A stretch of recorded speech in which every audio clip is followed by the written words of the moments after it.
Hello friends, मैं कविता श्रीवास्तव आज एक बार फिर से आपके सामने हिंदी व्याकरण के अंतर्गत अध्याय 2 भाषा में लिपि और बोली को लेकर यहाँ पर उपस्थित हुई हूँ। बच्चों, इससे पहले हमने भाषा अध्याय के 2 वीडियो आप लोगों को बनाकर भेजा था, जिसमें पहले वाले वीडियो में मैंने आपको भाषा का अर्थ, भाषा का परिभाषा और इसके साथ ही साथ ये बताया था कि हमारे देश में कितनी भाषाओं को मान्यता दी गई है। दूसरी वीडियो में मैंने भाषा की जो बनाई थी उसमें मैंने आप लोगों को बताया था कि भाषा के प्रकार कितने होते हैं और भाषा का क्या महत्व होता है। आज की वीडियो जो भाषा अध्याय पर बनी हुई है उसके अंतर्गत मैंने ये लिखा है कि लिपि और बोली क्या होती है।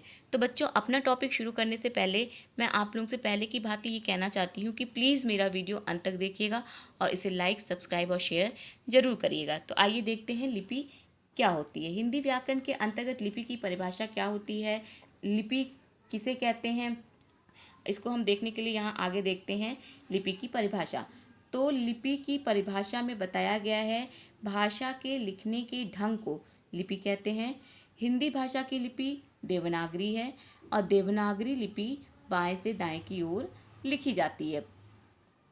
तो परीक्षा की दृष्टि से यदि देखें तो यहाँ पर 3 क्वेश्चन बनकर तैयार होते हैं। पहला ये कि भाषा के लिखने के ढंग को क्या कहते हैं, दूसरा हिंदी भाषा की लिपि क्या होती है और तीसरा देवनागरी लिपि किस तरह लिखी जाती है। तो यहाँ पर परीक्षा की दृष्टि से 3 क्वेश्चन बनकर तैयार होते हैं। अब हम स्पष्ट करते हैं कि भाषा के लिखने के ढंग को लिपि कहते हैं कैसे। तो इसे स्पष्ट करते हुए मैं कहना चाहूँगी बच्चों कि जब हम मौखिक भाषा के अंतर्गत कोई भी वर्ण, कोई भी शब्द या कोई भी वाक्य बोलते हैं तो उन्हीं वर्णों, शब्दों या वाक्यों को जब हम लिखित रूप में प्रयोग में लाते हैं तो उसके द्वारा कुछ चिन्ह निर्धारित किए गए होते हैं और इन्हीं चिन्हों के द्वारा जब हम लिखित वर्ण, वाक्यों और शब्दों को लिखते हैं तो इन्हें हम लिपि कहते हैं। आगे देखते हैं। हिंदी भाषा की लिपि देवनागरी है और यह लिपि बाएं से दाएं की ओर लिखी जाती है। बच्चों, मेरा कहने का मतलब ये है कि वैसे तो ज़्यादातर भाषाएं भारत की जो हैं वो बाएं से दाएं की ओर ही लिखी जाती हैं, लेकिन जो एक इसमें से एक भाषा ऐसी है जो है उर्दू। उर्दू भाषा जो हमारी है उसे हम बाएं से दाएं की ओर ना लिखकर दाएं से बाएं की ओर लिखते हैं। मतलब कि बाकी भारत की ज़्यादातर भाषाएं बाएं से दाएं की ओर लिखी जाती है, लेकिन उनमें से केवल एक उर्दू भाषा है जो कि दाएं से बाएं की ओर लिखी जाती है। अब आगे हम देखते हैं लिपि को हम उदाहरण के द्वारा स्पष्ट करना चाहेंगे। आइए देखते हैं। जैसे कि मैंने यहाँ पर 2 उदाहरण दे रखे हैं लिपि के विषय में। पहला उदाहरण है मेरा, Ram is going to Delhi. मतलब इसको मैंने किस भाषा में लिखा है, इसको मैंने अंग्रेजी भाषा में लिखा है और उसके बाद मैंने इसको लिखा है, इसकी लिपि लिखी है देवनागरी लिपि में। कैसे, Ram is going to Delhi को मैंने इस तरह लिखा, Ram is going to Delhi. तो ये हमारी लिपि हो गई देवनागरी लिपि।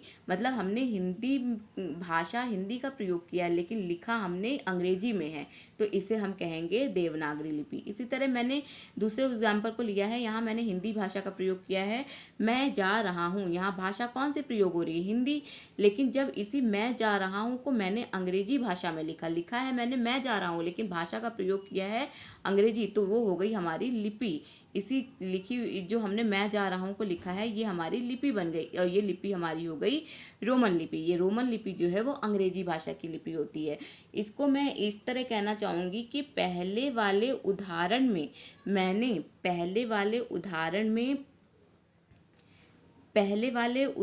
में मैंने अंग्रेजी भाषा को देवनागरी लिपि में लिखा है और दूसरे वाले उदाहरण में मैंने हिंदी भाषा को रोमन लिपि में लिखा है। मेरा कहने का मतलब है कि हर भाषा की अपनी लिपि होती है, लेकिन किसी भी भाषा को किसी भी लिपि में लिखा जाता है, मतलब लिखा जा सकता है।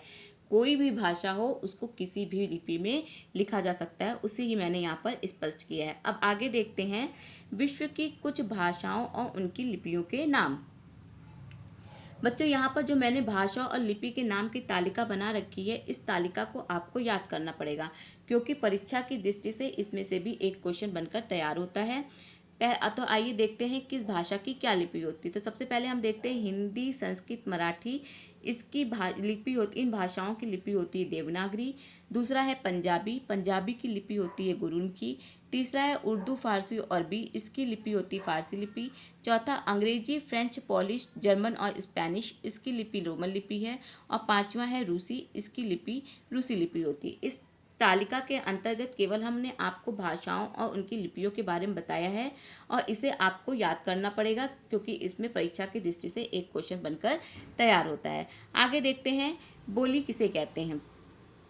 बोली की परिभाषा देते हुए बताया गया है कि बोली यानी बोल चाल में प्रयोग की जाने वाली भाषा को बोली कहते हैं और बोली का क्षेत्र सीमित होता है। पहले वाले पॉइंट को स्पष्ट करते हुए कहना चाहूँगी कि बोली से मतलब हमारा स्थानीय और घरेलू बोली से है। स्थानीय और घरेलू से मतलब जैसे हम जिस स्थान पर रहते हैं उस स्थान पर कौन सी बोली बोली जाती है, और इसके अलावा हम अपने घरों में जिस स्थान पर रहते हैं उसी स्थान पर जो बोली जाती है हम अपने घरों में ज़्यादातर उसी बोली का प्रयोग करते हैं। और बोली का क्षेत्र जो होता है वो सीमित होता है। पहले जैसे हमने आपको बताना चाहेंगे, जैसे मैं आप लोगों को बताना चाहूँगी, जैसे हम पंजाब में रहते हैं और वहाँ पर कौन सी बोली बोली जाती है, वहाँ पर पंजाबी बोली बोली जाती है। उसी तरह यदि हम राजस्थान में की बात करें तो वहाँ पर कौन सी बोली बोली जाती है, वहाँ पर राजस्थानी बोली बोली जाती है। मतलब कि पंजाब में रहने वाला व्यक्ति राजस्थानी बोली नहीं बोल सकता और राजस्थान में रहने वाला व्यक्ति पंजाबी बोली नहीं बोल सकता है। यही मेरा यहाँ पर मतलब समझाने का मतलब है कि बोली से मतलब स्थानीय और घरेलू बोली से है। आगे लिखा है बोली का क्षेत्र सीमित होता है। सीमित का मतलब यही है कि पंजाब में, जैसे मैंने आप लोगों को बताया कि पंजाब में रहने वाला पंजाबी बोली बोलता है, उस क्षेत्र में रहने वाला व्यक्ति उसी स्थान की बोली को बोल सकता है, इसलिए बोली का क्षेत्र सीमित होता है। आगे हम आप लोगों को ये बताएंगे कि बोली जो है इसमें साहित्य की रचना नहीं होती है और बोली के अंतर्गत कोई सरकारी कामकाज का भी प्रयोग नहीं किया जाता है। इसके अलावा बोली के अंतर्गत अनेक बोलियां आती हैं, जैसे कि कुछ बोलियों को मैं आप लोगों को बताऊंगी यहाँ पर, जैसे हरियाणवी, बुंदेली,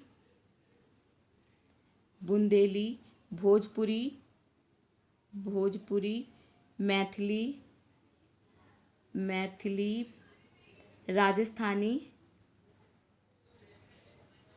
इत्यादि ऐसे अनेक बोलियां हैं जो हमारे देश में बोली जाती हैं।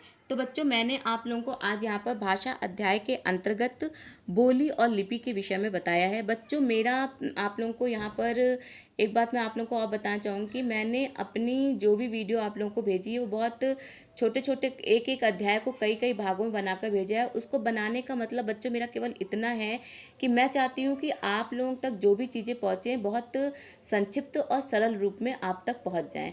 तो बच्चों, मेरा वीडियो अगर आप लोगों को पसंद आया हो तो प्लीज़ इसे लाइक करें, सब्सक्राइब करें और ज़्यादा से ज़्यादा लोगों को शेयर करें। धन्यवाद।